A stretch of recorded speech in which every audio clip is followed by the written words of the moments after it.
Welcome to the deep dive. So you sent over some really challenging material this time. We're looking at Wallace D. Waddell's The Science of Getting Rich from 1910. And it's influential, definitely controversial in parts, but it claims getting rich isn't luck, it's a science. That's exactly it. That's the big promise. Waddles is very clear. This book is for people who want money first, Right. results now. It's meant to be pragmatic, not really philosophical. He basically says you don't even have to fully buy into the theory behind it. Right. The main thing is just to take the core ideas on faith, act on them like they're true, and see what happens. No fear, no hesitation. I kind of like that directness. It's almost throwing down a gauntlet, isn't it? He calls it an exact science, like algebra. It actually says, quote, failure is impossible if you just follow the steps precisely. Yeah, that level of confidence is pretty striking. And it all comes from this idea he calls the monistic theory of the universe. Basically, one is all and all is one. It has roots way back in Hindu philosophy, but also picked up by Western thinkers like Emerson. But like I said, Waddles is like, skip the deep philosophy for now, just do the actions. Mm-hmm. His fundamental starting point is that everything, absolutely everything, comes from one single thinking original substance. Okay, let's dig into that. Because that single premise lets him make this first huge claim that we have an actual right to be rich. He doesn't just say wealth is nice. He argues poverty is, almost a kind of moral failing. He really flips the script on the idea that poverty is somehow noble or spiritual. His argument is purely functional. He says you literally cannot live a full life, develop your talents, your mind, your soul, without being rich. Because development needs things, experiences, tools. And these days, those things cost money. Okay, hold on. Calling poverty sinful, that sounds incredibly harsh. Isn't there a danger there of just blaming people for circumstances beyond their control? How does he justify that? Yeah, it's strong language. He frames it less as a personal character flaw and more like you're violating nature's intent. If the whole point of life is growth, advancement, becoming more, then deliberately choosing or even just accepting less, stunting your own potential, physically, mentally, spiritually. That, in his view, is the problem. It's about refusing the means for full expression. So ambition isn't selfish. It's almost essential, a duty even. And he simplifies life into 3 parts: body, mind, and soul. And none is better than the others. Exactly. All 3 need full expression for a complete life. Your body needs good food, decent clothes, rest, recreation. Your mind needs books, travel, art, intellectual stimulation, and your soul needs love. Yeah. But he connects love directly to the ability to give, to provide benefits to others. If you have nothing to give, materially or otherwise, he argues you can't really fulfill your role as a spouse, parent, citizen, anything. So getting rich becomes the foundation for living fully. This is where it gets really fascinating for me. If it's a science, a method, what is the driver? He says getting rich comes from doing things in a certain way.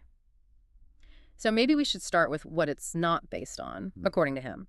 Right. He spends a lot of time knocking down the usual suspects.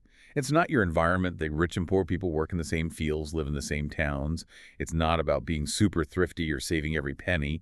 Lots of savers stay poor, he says, while some big spenders get rich. And it's not purely about talent either, is it? He gives some pretty blunt examples there. Yeah, he does. He makes this point, which is definitely controversial, that you see really talented people who are poor and then others with, let's say, less natural ability.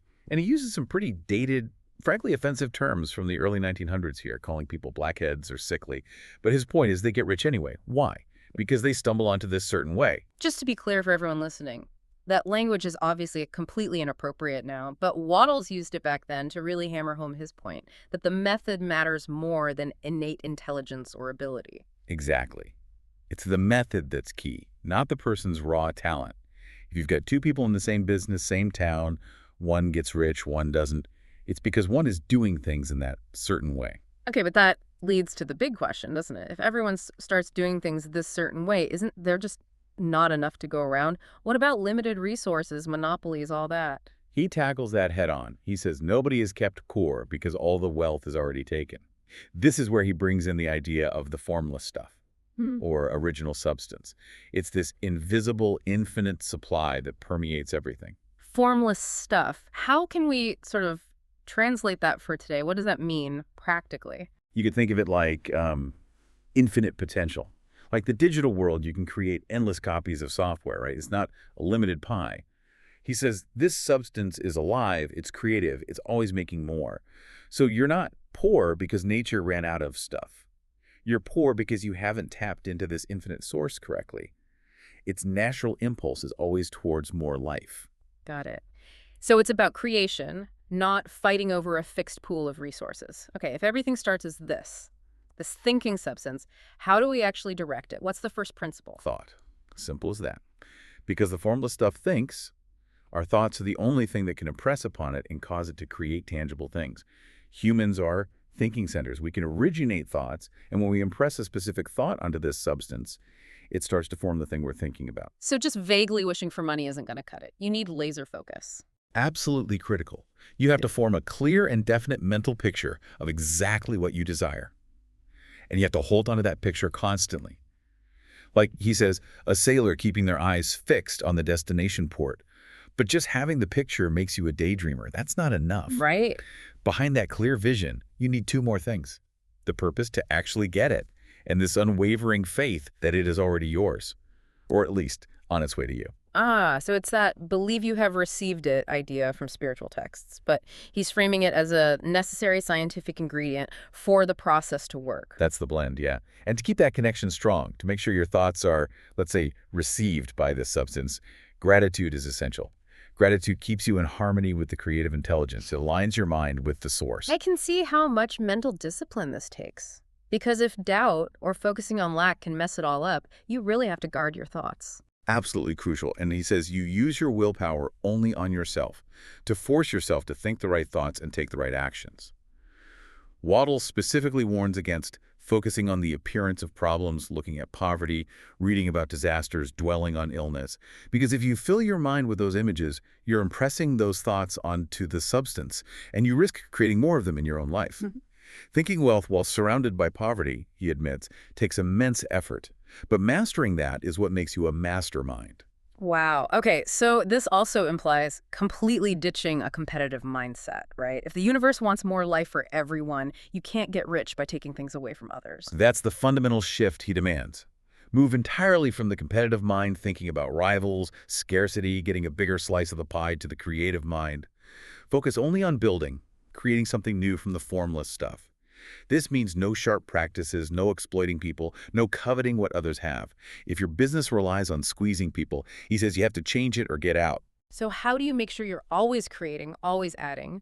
What's the rule for interacting with others, especially in business? He calls it the rule of use value. In every single transaction, you must give the other person more in use value than you take from them in cash value.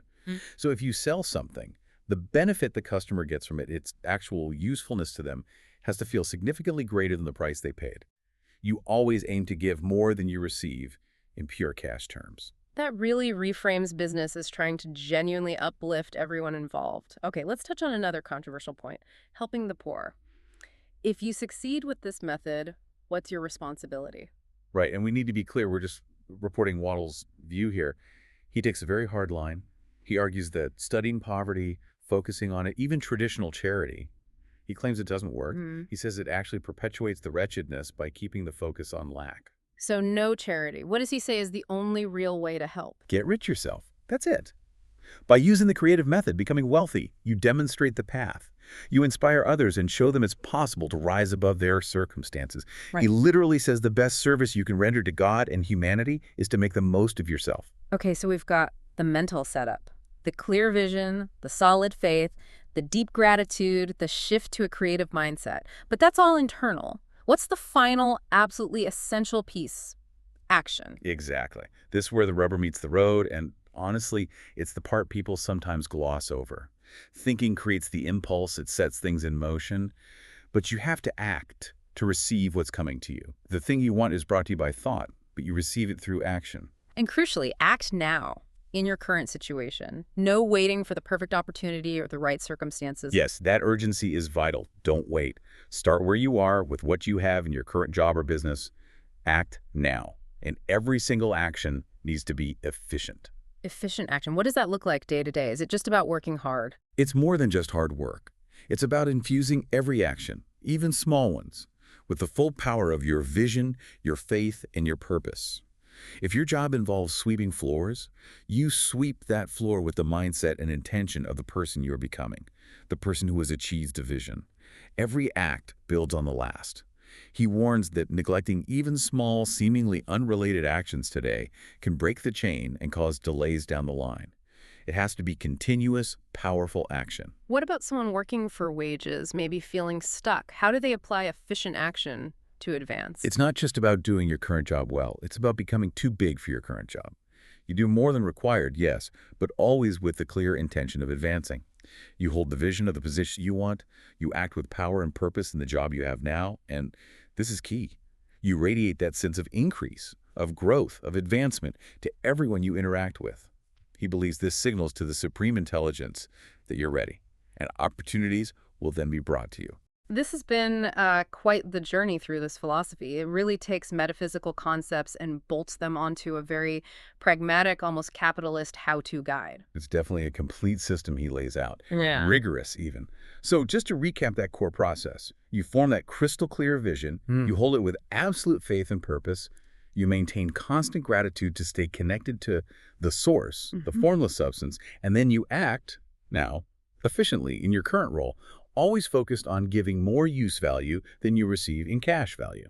It demands total discipline, mentally and physically, and it really does force you to rethink desire itself. If the universe, this formless substance, actually wants you to have everything you need for full expression, then maybe your ambition isn't just selfish. Maybe it's, as Wattles puts it, a desire for fuller expression. Life itself pushing for more through you. It absolutely reframes it, which leads to a really powerful question for you, the listener, to ponder as you consider these ideas.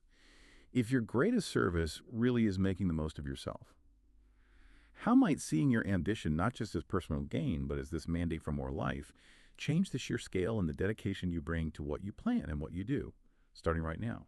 What would you actually begin to build?